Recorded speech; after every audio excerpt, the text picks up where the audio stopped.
Uh, Afternoon, good evening, everybody. What up? Here we go, something like that. Hey, how's it going? If this cuts short, I'm home a little early from a course I was taking today. So at any moment, my daughter might end up showing back up at home, so I may have to uh, say a quick goodbye. Um, I couldn't resist this. It's been on my mind for a number of days, and as is my way, when something is on my mind for that long, even if it is a little bit outside of the realm of things I normally talk about, I sometimes can't let things go. Rasa, how are you? Nice to see you. Nice to see your avatar and your typing. Um, Sometimes there's these things that pop up for me that I just feel the need to chime in on, because if there's one thing the internet needs is some another fat old white guy to tell you what he thinks about things. So in the mode of that, I just wanted to talk a little bit about Stan, Jack, Steve, and Bill. So Stanley, the board gaming is going excellent. I will touch on that maybe, since you're asking, because again, God knows I love to talk about things. Um, Stanley, Jack Kirby, Steve Ditko, Bill Maher. Um, Sad to see the passing of Stanley recently. I don't think it came as a huge surprise to anybody. It does kind of, again, it's one of those things that hit me a little bit. Maybe not as much as Darwin Cooks did, but it did kind of bring things to a close. Like, those are three heavy hitters in the comic book world that are gone, that won't be around to contribute. Um, Damien, how are you? And there's been a few things that have popped up because of this that I wanted to briefly touch on. Again, I sometimes feel like I shouldn't say it, and that's why I'm going to say it. This is my video, so this is my viewpoint on it. In no way do I mean to uh, let it be known that everybody who thinks differently than me is wrong. Absolutely not. This is purely my 2 cents. This is my thoughts on the matter. I don't ever want to tell anybody what to think about things. It's not my intention. Um, so people will rename nameless. I stopped following a couple of people on social media because when everybody was kind of sending their best wishes to Stanley and or Stanley's family rather, and just commenting on his passing, there was a few people who decided they would post a picture of Jack Kirby as kind of a backhanded way to use this moment to make a bigger comment. And I think that's in very poor taste. Um, that doesn't mean to say that I don't agree with their point of view when it comes to those issues. I just think that at that moment, I think it's in very poor taste. So I decided, again, with this idea that I know that I've talked about on here a few times, social media and everybody's interaction with the internet is purely up to that individual. So in my world, I decided that I don't really need to follow these type of people if they're going to go about something like this.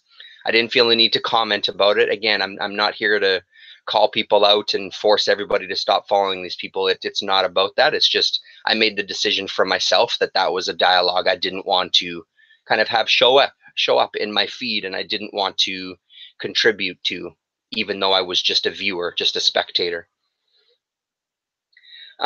There seems to be sometimes this inability to separate what's important in life and what's maybe not as important. One of the things that I do end up dealing with in my job is I deal with a lot of people that are maybe a little more artistically minded. And I always have since being in this job, even working for people on smaller productions and with places like the Winnipeg Film Group. One of the things that happens sometimes, again, this isn't about generalizations. I know that there's exceptions to every rule. One of the things that I have found at times is that sometimes people that are of a little more artistic mindset aren't necessarily the best at getting their stuff or themselves out there. They're not always the best at self-promoting and not always the best at taking an idea and running with it and making a big picture. I think when we're talking about the relationship of Jack Kirby and Steve Ditko and Stan Lee, I know that there's more people. I'm just going to stick to those three. I think when we're talking about those types of relationships, the thing that Stan was really good at was he was a showman. I think he was really, really great at that public persona, and he was really, really great at recognizing really good talent. And yes, at times exploiting it maybe a little bit for a bigger picture and maybe taking a little bit more of the credit than he should have. But I do think that his role in comics can't be diminished to the fact of just posting a picture of Jack Kirby as some sort of write-off to Stan. Because if it wasn't for Stan, these other people wouldn't have had as big an impact on our lives as they have. And I truly believe that. Do I think that it was in poor taste for him at the time to take a little bit more of the chunk of the pie and more of the credit? I agree. I totally agree. Paulo Costa, how are you? But there's that other side of it too. So the other thing that I was going to touch on was Senator Jack McCain. When he passed, there was a lot of people that spoke negatively about him and about his life. That I found more than acceptable because Jack McCain was a part of some decision making that affected thousands and thousands and thousands of people. There was more to his life that were both positive and negative. There were some positives, even in I wasn't an avid follower of his every move, but I do remember in my kind of political views and things that I would hear, there was times where I was surprised that McCain was saying some of the things because they were very reasonable and positive. And then there was times on the flip side, it's like, how is this the same person? But the fact is it's the same person because people aren't one dimensional. People do have, a lot of people have some kind of subtleties to their personalities and how they view specific topics. Some people don't, for sure. Absolutely. Some people are very, this is the way that it is and there's no other way and that's it. For sure there are. But I think when we look at criticizing somebody or disrespecting somebody who has passed, as it was seen by a lot of people as these people disrespecting Jack McCain, I think in that instance, I kind of agree with the people and what they were saying that, listen, there's this tendency to kind of now whitewash everything away, all the negatives that this individual was a part of and did have a hand in, and let's not forget those things. Now, to go back to the Stan Lee thing, Stan Lee worked in comic books. Stan Lee worked in comic books. Did he have an effect on people's lives? For sure he did. Were there people that he took advantage of? For sure there were. Was it this even close to the same scope as a political figure? No. And I think that's sometimes what's lost. And even with the comics gators and all this kind of other stuff that ends up going on, sometimes the passion and the outrage that go into some of these things, yes, they do speak to a bigger issue. I can see that. That's what's ultimately good about comic books in general, especially the ones that are meaty. They do have a little bit of subtext that you can filter into your real life. That's what I enjoy about comics. Paolo being here is just reminds me of the Swamp Thing that we've all been reading and kind of talking about together. It's great to see that kind of real world seep into a horror book and how people can manipulate the form and how people can utilize other viewpoints and put them in a story that's a little more mainstream and kind of subtly inject some political awareness into a comic book. I do enjoy that sort of thing. I am an SJW. I don't see a problem with having a viewpoint within a comic book.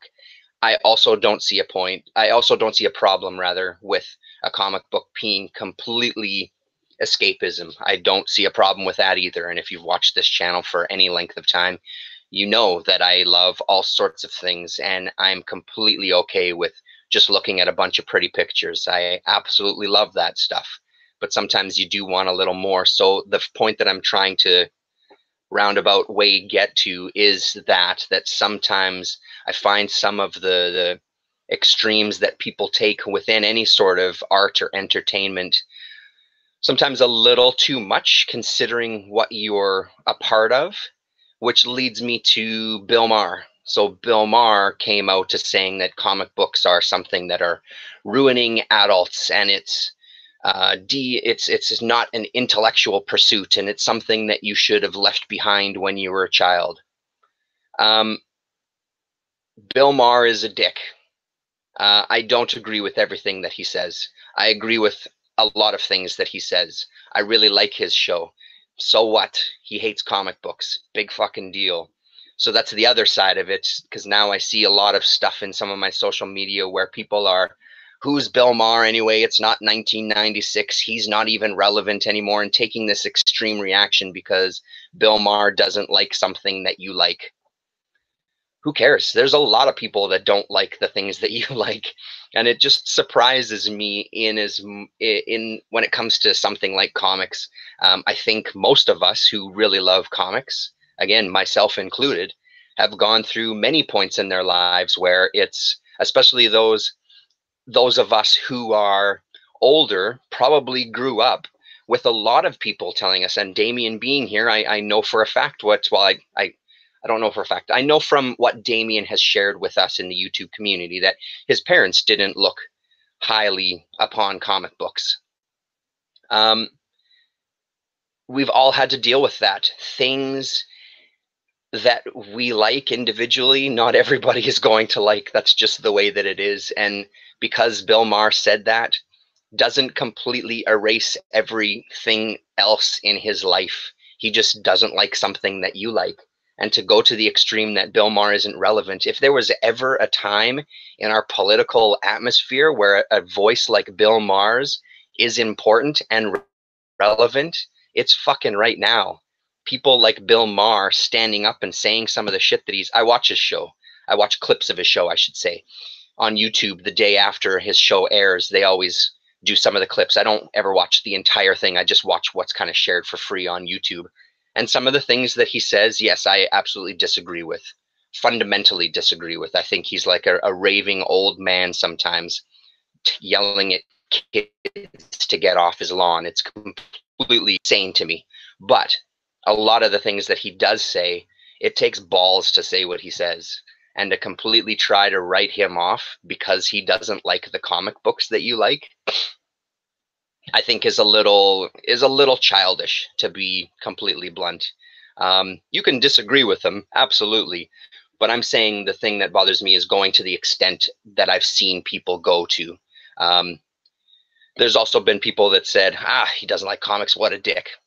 Of course, that's fine. I'm talking more the extremes in some of this stuff.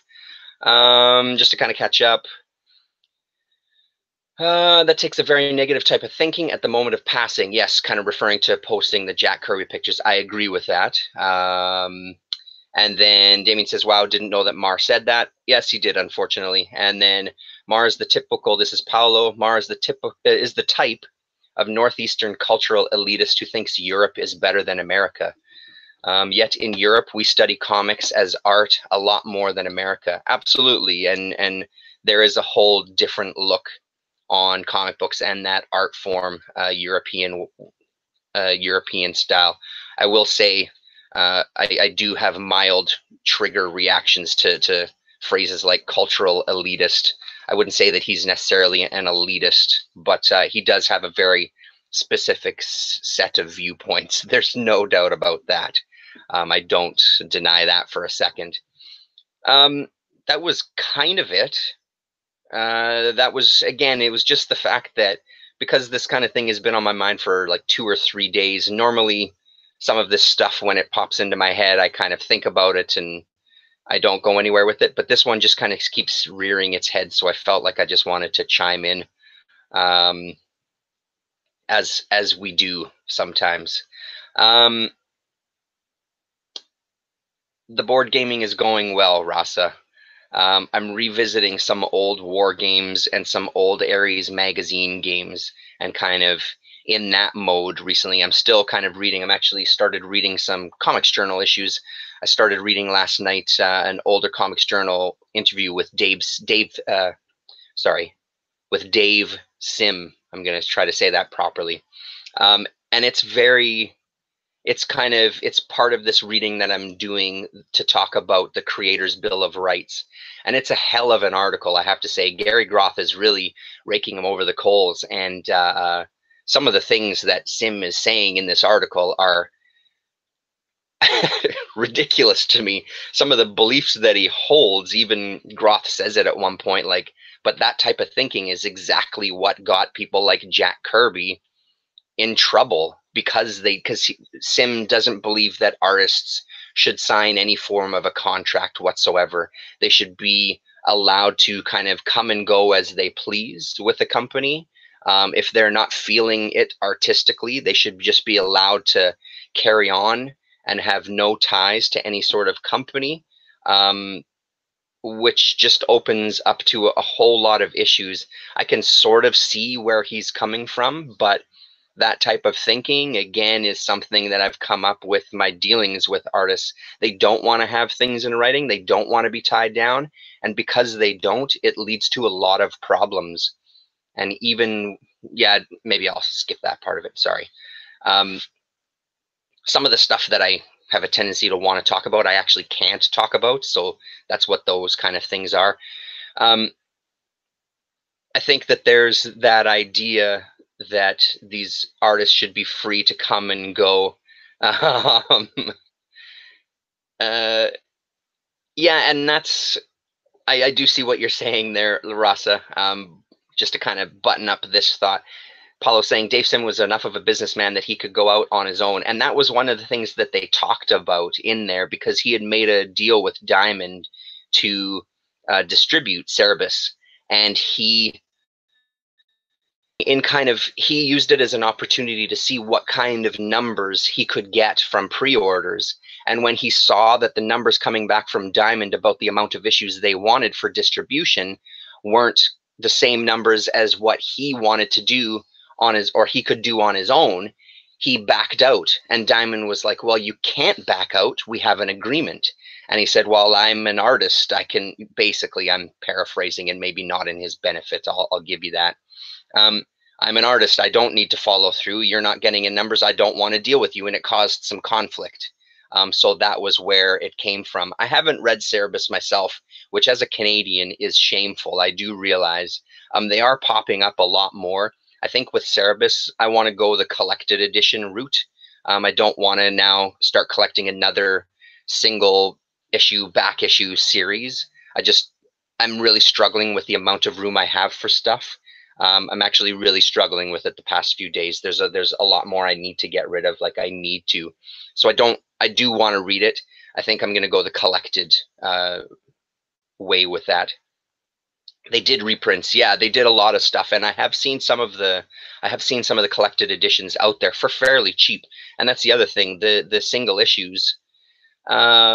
Yes, I did, but I have Neil the Horse in its own volume. It's its own collected edition. It's this book here, the Neil the Horse stuff that I have. So I didn't read it from the back of Cerebus. I read it just on its own. The amount that I'm seeing Cerebus out there, and for the price that it's going for, which is dirt cheap anywhere I go, and lots of single issues, because I had heard that there was some sort of, yeah, it's a thick volume. It's a really great read too if you haven't read it. It's fantastic. I think what had happened, correct me if I'm wrong, or if anybody knows different, Cerebus, there was kind of a bunch of back issues uncovered that then kind of went out into the world, which is maybe why we're seeing a little more of an influx of them, especially here in Canada.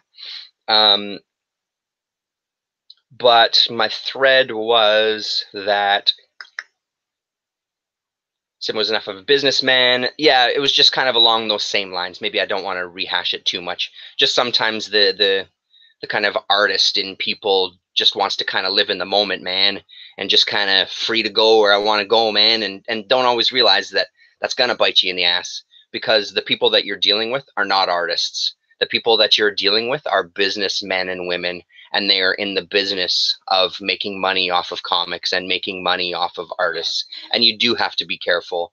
And the reason, as somebody pointed out, that people like, or not somebody, that Gary pointed out in the article, is the reason that people like Jack and Steve got what they got, or even Siegel and Schuster, and they didn't kind of put as much thought into it. They also didn't have, let's be fair too, there was also not the forethought in that moment of like, hey, these comic things, they're really going to become a hot item and people are going to collect them, and one day this Batman is going to be really something to write home about and it's going to be worth hundreds of thousands of dollars. That thought wasn't there either, for sure. But I think that's a bit of a rabbit hole. Anyway, but that's kind of what I'm reading. I'm still going through that. But as much as I disagree with a lot of things that Sim is talking about in this, I think there's some really great material in this issue, and I'm really enjoying the interview quite a bit. I read it as long as I could last night. I got about halfway through it. The beauty of some of these Comics Journal interviews, or most of them, is they're really in depth. We're not talking like a page or two. We're talking 10, 15, 20 pages, where it's really covering a lot of topics. So I just started reading into his talking about where his ideas came from, this creator's Bill of Rights. And Gary, right off the bat, says there's some things that I just absolutely don't agree with. And I'm really curious to get more into that and then revisit it in later issues where other artists kind of talk about it. So again, that is a video that is coming. I'm just kind of in that. But on the gaming side of things, yeah, Mr. Tom is completely whooping my ass. Mr. Tom is great at some of these games. And I think part of it comes from he's just a smart kid, no doubt about it. And some of it also comes from me over analyzing things. I kind of think I have this kind of plan, and I just go for the plan, and maybe I don't always react to what's going on in front. But it's really fun to revisit these games, especially the Ares magazine games. Like I played Winter War. I played the Omega Wars, and I'm looking to play Nightmare House from Ares magazine. It's something that completely takes my mind off of everything else, because the rules are so dense and it's such a world to get into. It's a real different mindset, and it really causes me to focus just on that, where everything else really just, there's no room for anything else, because I really have to focus on the rules. We also played Titan, which is a game that I picked up recently locally that I found on a Facebook Marketplace, and that was a hell of a fun game. That was a lot of fun. But yeah, Mr. Tom kicked my butt in that as well. And then of course we spent about a month, where 4 weekends in a row pretty much, we played Cave Evil War Cults, which was great. We played it as a campaign, where the same characters kind of go map to map, and your characters and your team grows and shrinks as you kind of befriend more wandering creatures, and some of your troops die and you replace them with other creatures. And it's really fun to really just dive into a game in that kind of world. I pre-ordered Sea Evil, which is the people that do Cave Evil and Mushroom Eaters and all that kind of stuff. They have a horror magazine. The first year was Psycho Raiders. Last year was Freak Face, and this year is Sea Evil. So it's a magazine game, and there's some articles and art and that sort of thing. But then there's a game included with it. So this, I'm assuming Sea Evil kind of builds on the premise of Cave Evil and some of that rule set. It just takes place in a different scenario. There's been only a few hints. I think it went to the printer this week. So hopefully that gets shipped out, and hopefully I get that around Christmas time, I'm hoping. There's still a rotating postal strike going on here in Canada.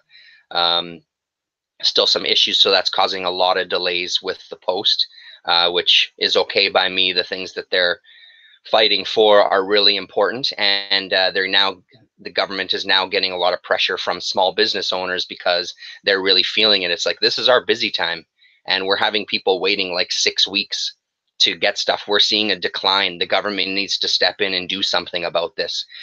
And the the union for the postal workers has been like, yes, they need to come to the table and talk to us and listen to what we're saying.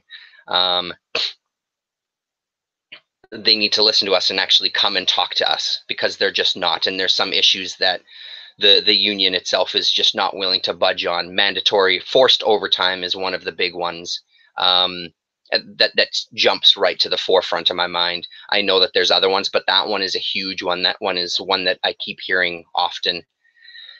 Unfortunately, I didn't get to go to I'm part of the Winnipeg Labor Congress, so I sit in. It's once a month, the third Tuesday of every month, where there's a bunch of the unions get together, and the representatives, or the delegates rather, from a bunch of the different unions get together and just meet. And the president of the WLC is a postal worker, so she often kind of fills us in on the battle, or did at least a couple of months ago, the last time I was able to go. But things have just been a little intense. I haven't been able to sit in on those meetings.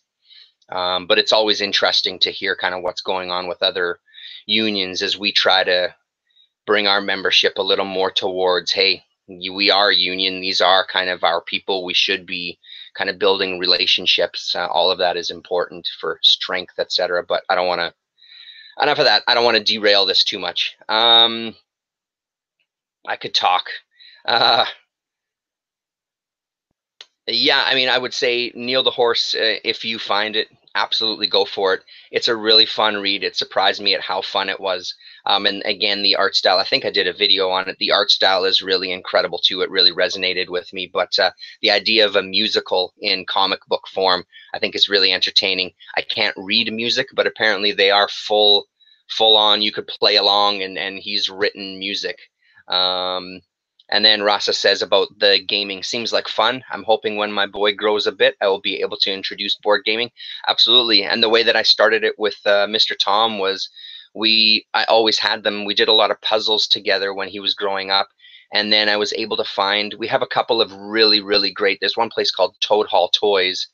That's a really great, small, local toy store. And they have really fantastic games there for young kids that he just really got into. We tried out a couple, and one of them, I can't remember the name of it, but it was kind of a pop-up board where it was animals moving around the board, and you had to collect different pictures of different animals, and the first one that collected each of the animals and made it to the end won. But because there was stuff that popped out, and there was monkeys that were swinging on vines, there was a lot for him to kind of get interested in. And he really took to that game. That was one that we played the most, and I'm blanking on it. Blue's Clues was a really great game that he enjoyed. So having a lot of those kind of options for him really helped. And then he's just kind of naturally like that, because I'm a bit of a gamer and a geek, and his mom is a bit of a geek as well. He kind of has some of those natural tendencies anyway, so he was just interested in those. And I played board games as a kid with my family.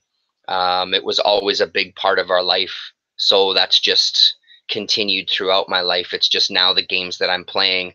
That's the thing. Some of the games that I'm playing now as an adult, again, it's this idea of having somebody at the perfect age to share some of this with, to see his excitement. It makes it all the more fun for me. Plus, the art and the design of some of these games that we play, because again, that's one of the things that's forefront for me. If I'm going to be sitting looking at a game board for 3 hours, I want it to be art that I'm going to enjoy. I want to that'll help immerse me into the whole world. So the stuff that we're playing is really doing that. Anyway, this has ceased to be about Stan, Jack, Stephen, Bill. And I feel like I could just keep going. So I'm going to cut it here. I do have to kind of get dinner ready. But thanks very much, everybody tuning in. Paolo, Damien, Rasa, always great to have people in the chat. Who else? That was it. Thanks very much for hanging out. And I hope there was some meat there for people to kind of chew on. I'd love to hear anybody else's thoughts. If anybody has thoughts that they want to put in a video form. I'm not sure, Damien, if you've already maybe spoken about some of this or not. It's good to see you as well, Rasa. Yeah, we gotta get together. I do have the Blueberry books still by my bed that I've kind of been dipping in. I still really do want to have that. I'd love to have that live hangout with you where we can talk about some Blueberry together and kind of talk in more depth as we have about other things in the past. I think would be great. Sorry, message. So yeah, all those videos coming soon. I'm not sure when the next Swamp Thing is happening rather. I'll touch base with Mind the Comics and see what our thoughts are. And then yeah, look forward to Journal, the Creators Bill of Rights. I think there's going to be a lot to talk about. I'll try to kind of promote a little more, because I think the fun of that one will be if there's a bunch of people in the chat, or if there's people that want to kind of join me live just to kind of talk about some of the ideas. I think that would be fun. I think there's a lot of dialogue there that could happen. And again, based on these interviews, that's the good thing, is as kind of arrogant and the way that Gary and some of the Comics Journal folk at that time can come off. I don't know what they're like currently. I don't read it currently. I know that it's coming back to print form though. Sometimes it's a little tough to swallow, but these ones I'm really enjoying because he's offering really good counterpoint arguments to what Sim is talking about. So I really like that. Oh man, those series are great. I've been reading a lot and love it even more than before. That's great. That's really great to hear. The Bill of Rights is symptomatic of several ills in the industry that goes way beyond creator rights. Absolutely. And that's the sense that I'm getting from what I've read so far. It's like, yes, some of your things are interesting, but I don't think because I think Gary is talking about that doesn't address everything, and there's flaws within these rights. But Sim has just come from a point of, what I'm gathering is he traveled around the world to talk to various artists and get their input into this. So it wasn't just something that he came up with himself.